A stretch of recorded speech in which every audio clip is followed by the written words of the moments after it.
ಕಾಂಗ್ರೆಸ್ ಸೇರಿದ ಸಾಲು ಸಾಲು ಶಾಸಕರ ದಂಡು.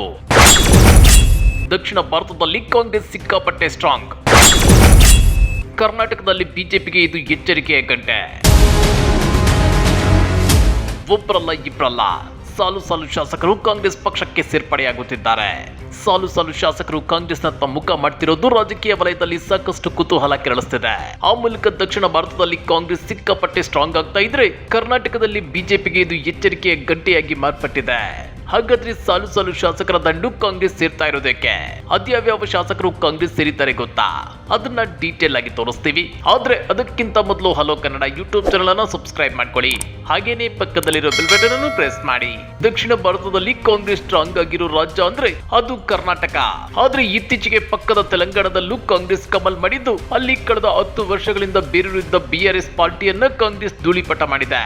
ಕಳೆದ ವಿಧಾನಸಭಾ ಚುನಾವಣೆಯಲ್ಲಿ ಇಲ್ಲಿ ಕಾಂಗ್ರೆಸ್ ಗೆದ್ದು ಬಿಗಿದ್ದು ತೆಲಂಗಾಣ ರಾಜ್ಯದ ಗದ್ದುಗೆ ಹಿಡಿದಿದೆ. ಆದ್ರೆ ಕಳೆದೆರಡು ದಿನಗಳಿಂದ ತೆಲಂಗಾಣದಲ್ಲಿ ಬಿಆರ್ಎಸ್ ಶಾಸಕರು ಆಡಳಿತಾರೂಢ ಕಾಂಗ್ರೆಸ್ಗೆ ಸೇರ್ಪಡೆಯಾಗುತ್ತಿದ್ದಾರೆ. ಇದು ಮಾಜಿ ಸಿಎಂ ಕೆ ಚಂದ್ರಶೇಖರ್ ರಾವ್ ಅವರ ನೇತೃತ್ವದ ಪ್ರಾದೇಶಿಕ ಪಕ್ಷಕ್ಕೆ ಬಿಗ್ ಶಾಕ್ ಕೊಟ್ಟಿದೆ. ನಿಮ್ಗೆ ಗೊತ್ತಿರಲಿ, ಕಾಂಗ್ರೆಸ್ಗೆ ಸೇರುವ ಮೊದಲು 6 ಬಿಆರ್ಎಸ್ ಶಾಸಕರಾದ ಟಿ ಭಾನುಪ್ರಸಾದ್ ರಾವ್, ಬಸವರಾಜ್ ಸರಯ್ಯ, ದಂಡೆ ವಿಠಲ್, ಎಂಎಸ್ ಪ್ರಭಾಕರ್, ಯುಗೆ ಮಲ್ಲೇಶ್ವರಂ ಮತ್ತು ಬೊಗ್ಗರಾವು ದಯಾನಂದ್ ಗುರುವಾರ ರಾತ್ರಿ 11:30 ಸುಮಾರಿಗೆ ಹೈದರಾಬಾದ್ನ ಹೋಟೆಲ್ನಲ್ಲಿ ಭೇಟಿಯಾಗಿದ್ರು. ಹೀಗಾಗಿ ಕಳೆದ ಗುರುವಾರ ಮತ್ತು ಶುಕ್ರವಾರದ ಮಧ್ಯರಾತ್ರಿ ತೆಲಂಗಾಣದಲ್ಲಿ ರಾಜಕೀಯ ಹೈಡ್ರಾಮವೇ ನಡೆದು ಹೋಗಿತ್ತು. ಆನಂತರ ತೆಲಂಗಾಣ ವಿಧಾನ ಪರಿಷತ್ನ 2 ನಾಮನಿರ್ದೇಶಿತ ಸದಸ್ಯರು ಸೇರಿದಂತೆ 6 ಮಂದಿ ಬಿಆರ್ಎಸ್ ಎಂಎಲ್ಸಿಗಳು ಮುಖ್ಯಮಂತ್ರಿ ಮತ್ತು ಕೆಪಿಸಿಸಿ ಅಧ್ಯಕ್ಷ ಎ ರೇವಂತ್ ರೆಡ್ಡಿ ಅವರ ಸಮ್ಮುಖದಲ್ಲಿ ಔಪಚಾರಿಕವಾಗಿ ಕಾಂಗ್ರೆಸ್ಗೆ ಸೇರಿದ್ದಾರೆ. 40 ಬಲದ ತೆಲಂಗಾಣ ರಾಜ್ಯ ವಿಧಾನ ಪರಿಷತ್ನಲ್ಲಿ ಪ್ರತಿಪಕ್ಷ ಬಿಆರ್ಎಸ್ 29 ಸದಸ್ಯರನ್ನ ಹೊಂದಿತ್ತು.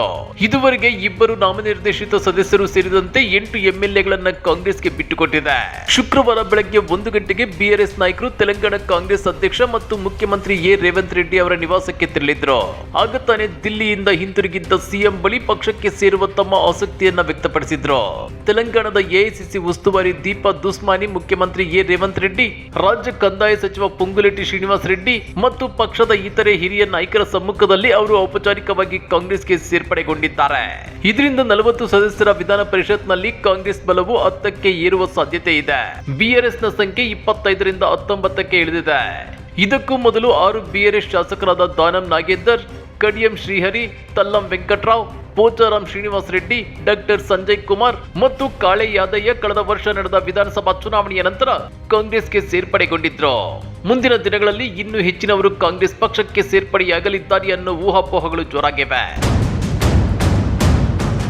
ನಿಮ್ಗೆ ಗೊತ್ತಿರಲಿ, 2014ರಲ್ಲಿ ತೆಲಂಗಾಣ ಪ್ರತ್ಯೇಕ ರಾಜ್ಯವಾಗಿ ರಚನೆಯಾದಾಗಿನಿಂದ ಅಧಿಕಾರದಲ್ಲಿದ್ದ ಬಿಆರ್ಎಸ್ ಕಳೆದ ವರ್ಷ ನವೆಂಬರ್ 30ರಂದು ನಡೆದ ರಾಜ್ಯ ವಿಧಾನಸಭಾ ಚುನಾವಣೆಯಲ್ಲಿ ಒಟ್ಟು 119 ವಿಧಾನಸಭಾ ಕ್ಷೇತ್ರಗಳ ಪೈಕಿ 39ರಲ್ಲಿ ಮಾತ್ರ ಗೆದ್ದಿದೆ. ಆದ್ರೆ ಕಾಂಗ್ರೆಸ್ 64 ಸ್ಥಾನಗಳನ್ನು ಗೆದ್ದು ಅಧಿಕಾರಕ್ಕೆ ಬಂದಿತ್ತು. ಇದೀಗ ಬಿಆರ್ಎಸ್ ಪಕ್ಷದ ಶಾಸಕರ ದೊಡ್ಡ ದಂಡೆ ಕಾಂಗ್ರೆಸ್ಗೆ ಬಂದು ಸೇರ್ತಾ ಇರೋದು ರಾಜಕೀಯ ವಲಯದಲ್ಲಿ ಬಿರುಗಾಳಿಯನ್ನ ಎಬ್ಬಿಸಿದೆ. ಪಕ್ಕದ ತೆಲಂಗಾಣದಲ್ಲಿ ಆಗ್ತಾ ಇರೋ ಈ ಬದಲಾವಣೆ ಕರ್ನಾಟಕ ಬಿಜೆಪಿ ನಾಯಕರಿಗೆ ಎಚ್ಚರಿಕೆಯ ಗಂಟೆಯಾಗಿ ಮಾರ್ಪಟ್ಟಿರೋದಂತೂ ಸುಳ್ಳಲ್ಲ. ಈ ಬಗ್ಗೆ ನೀವೇನಂತೀರಾ? ಕಮೆಂಟ್ ಮಾಡಿ, ವಿಡಿಯೋ ಲೈಕ್ ಮಾಡಿ, ಶೇರ್ ಮಾಡಿ.